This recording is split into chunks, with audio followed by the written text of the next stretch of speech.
बिस्मिल्लाहिर्रहमानिर्रहीम।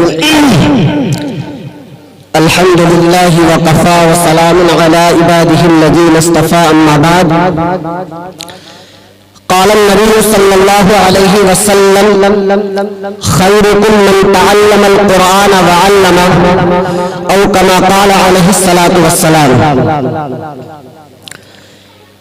अल्लाह तबारक व तआला का शुक्र एहसान है कि अल्लाह रब्बुल इज्जत ने हमें और आपको इस पाकीज़ा मजलिस के अंदर शिरकत की तौफीक नसीब फरमाई है। हमारे सामने वक्त के बड़े बड़े उलमा और उम्मत की फिक्र रखने वाले और उनके दर्द को अपना दर्द समझने वाले हमारे सामने मौजूद हैं। आपके सामने के बाद दीगरे अपनी बात रखकर तशरीफ ले गए। अब हमारी और आपकी जिम्मेदारी बनती है कि उन बातों को अपने दिलों के अंदर हम और आप कितना जगह देते हैं। अल्लाह के महबूब और हमारे नबी जनाब मुहम्मद रसूलुल्लाह सल्लल्लाहु अलैहि वसल्लम ने फरमाया कि दुनिया में सबसे अच्छा आदमी और सबसे बेहतरीन इंसान वो है जो कुरान को पढ़ता है और दूसरों को पढ़ाता है। आज मुआशरे के अंदर कुरान करीम के हवाले से हमारे और आपकी जो दूरियां हैं वो किसी से छुपी हुई नहीं है। आज मदारिस के अंदर पढ़ने वाले बच्चों की जो तादाद है आबादी के उन गरीब लोगों की है जिनके वालिदैन थोड़ी मिकदार में पैसे कमाते हैं। मुआशरे के वो अफराद जिनको अल्लाह ने वुसअत दी है, इस्तिताअत दी है और गांव के हवाले से वो बड़े आदमी कहलाए जाते हैं, अपनी औलाद के हवाले से वो इतने बेफिक्र हैं कि कुरान करीम की तालीम से वो अपने बच्चों को दूर रखते हैं। अगर हालात यही रहे और बड़े बड़े लोग दीनी मदारिस से न अपने को जोड़ा, न अपनी औलादों को जोड़ा, न अपनी नस्लों को जोड़ने की फिक्र की, तो याद रखो आहिस्ता आहिस्ता बड़े घरों से, पैसे वाले लोगों के घरों से ये कुरान उठता चला जाएगा, निकलता चला जाएगा और तुम्हारी औलाद दुनिया के अंदर भी जिल्लत के साथ जिंदगी गुजारती रहेगी। इसलिए जिसका रिश्ता कुरान से नहीं होता है अल्लाह भी उसकी फिक्र नहीं करता। अल्लाह के महबूब जनाब रसूलुल्लाह सल्लल्लाहु अलैहि वसल्लम ने फरमाया खैरुकुम मन तअल्लमल कुरान व अल्लमा। दुनिया में सबसे बेहतरीन आदमी वो है जो कुरान को सीखता है और दूसरों को सिखाता है। आज हम अपने आप को समझते हैं कि हमारी फैक्ट्रियां हैं, हमारे पास जायदाद है, दौलतों की रेल और फेल है, जो दुनियावी एतबार से तो आप कामयाब कहे जा सकते हैं, लेकिन याद रखिए एक दिन वो आने वाला है कि आपको ये दुनिया छोड़कर चला जाना होगा। फिर आखिरत में आपके साथ क्या मामला होगा? हाल तो ये है कि आपने दीनी तालीम से अपने बच्चों को दूर रखकर आपने उसको दीन से इतना दूर कर दिया कि जब आपकी मौत हुई आपके जनाजे की नमाज पर हजारों रुपया खर्च करके वो बच्चा आपका हवाई जहाज से बाहर से अपने गांव तशरीफ लाता है और अपने बाप के जनाजे पर खड़े होकर जनाजे की दुआ भी नहीं कर पाता।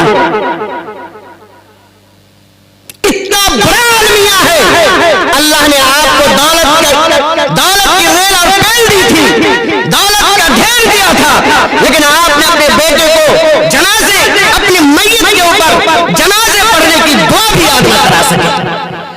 दुआ याद होती भी कैसे, इसलिए कि आपने अशरफुल उलूम से न कभी मोहब्बत की, न उनकी तरफ निगाह डाली, न उनके बच्चों को मोहब्बत की निगाह से देखा, न उन मदरसे वालों को मोहब्बत की निगाह से देखा। आपने हमेशा उनकी इहानत करते रहे, उनको जलील समझते रहे, उनको जिल्लत और रुसवाई के तिहारे पर ढकेलते रहे। जब आपकी ये निस्नियत होगी, जब आपका ये मामला होगा, अल्लाह भी आपके साथ अच्छा नहीं करेगा। इसलिए मैं आपके सामने दो बात अर्ज करना चाहता हूं। इस हिंदुस्तान के अंदर मुगलिया दौरे हुकूमत गुजरी है, लेकिन सारे मुगलों के अंदर कोई भी हाफिज कुरान नहीं हुआ, सिवाय दो हाफिज के कोई भी हाफिज नहीं हुआ।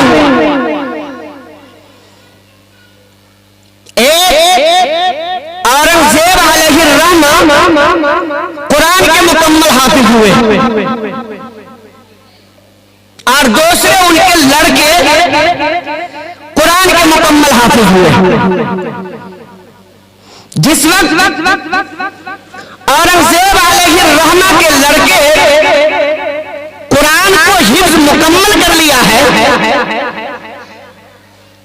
तो इस कुरान के हिफ्ज के मुकम्मल होने की खुशी को औरंगजेब अलैहिर्रहमा अपने वालिद मुहतरम शाहजहां को सुनाने के लिए आगरा तशरीफ ले गए।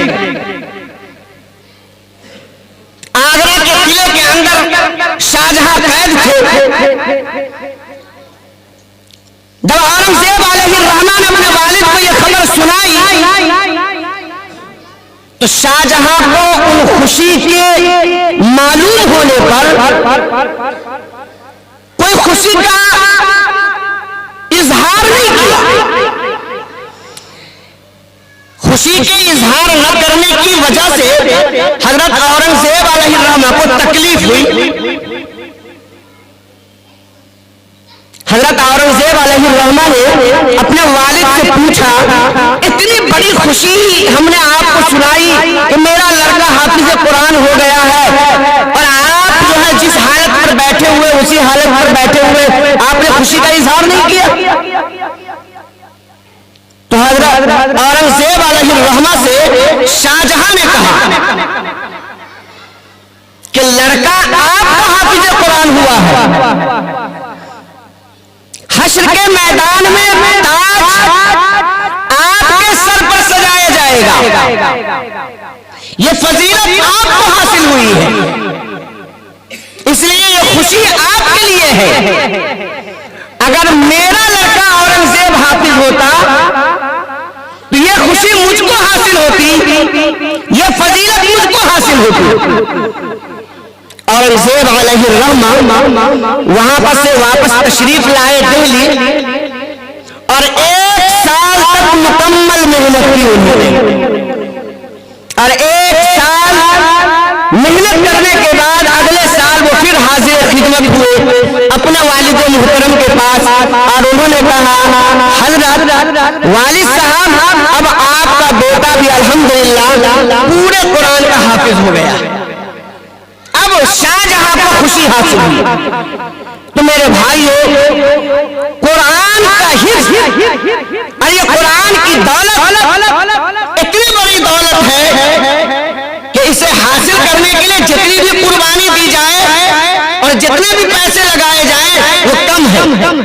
इसलिए मुआशरे के हर अफराद की जिम्मेदारी बनती है कि वो अपने बच्चों के हवाले से फिक्र करे और इसकी फजीलत को हासिल करने की कोशिश करे। दूसरी बात यह अर्ज करनी है कि चूंकि मैं अशरफुल उलूम कनमा में तकरीबन 17 साल से खिदमत अंजाम दे रहा हूँ, 2 मरतबा आपके इस इदारे के अंदर बहैसियत मुमतहिन आने की सआदत मिली है। ये हिफ्ज के बच्चों का मैंने जायजा लिया है, और इम्तिहान जिसको कहते हैं मैंने इनके सामने रूबरू हुआ। इन बच्चों को जो मैंने सुना, इनके पढ़ने का जो अंदाज, लबो लहजा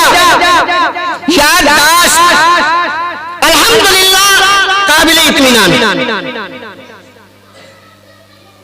अब जरूरत यह है कि अगर ये बच्चे अच्छे हैं, तालीम अच्छी होती है, तो हम गांव वाले इतने गए गुजरे हो गए कि हम इसकी इतनी भी फिक्र न करें कि कम से कम ये बच्चा आज 100 की तादाद में है, तो आने वाले साल में हम इतना ताउन करें, इतनी मदद करें कि आने वाले साल में उसका डबल 200 की तादाद अशरफुल उलूम रखने के लिए मजबूर हो जाए।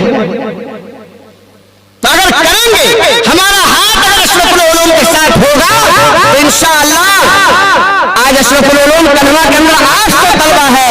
वो दिन दूर नहीं कि अशरफुल उलूम परसौनी के अंदर भी अगर तालीम और तरबियत का मेयार ऐसे ही बुलंद रहा और गांव वाले इसका सपोर्ट करते रहे तो इंशाअल्लाह 800 तलबा अशरफुल उलूम परसौनी के अंदर भी अपनी इल्म की तशरीह को बुझाते नजर आएंगे।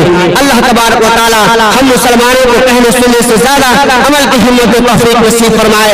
आमीन। व आखिर दावाना अनिल हम्दुलिल्लाहि रब्बिल आलमीन।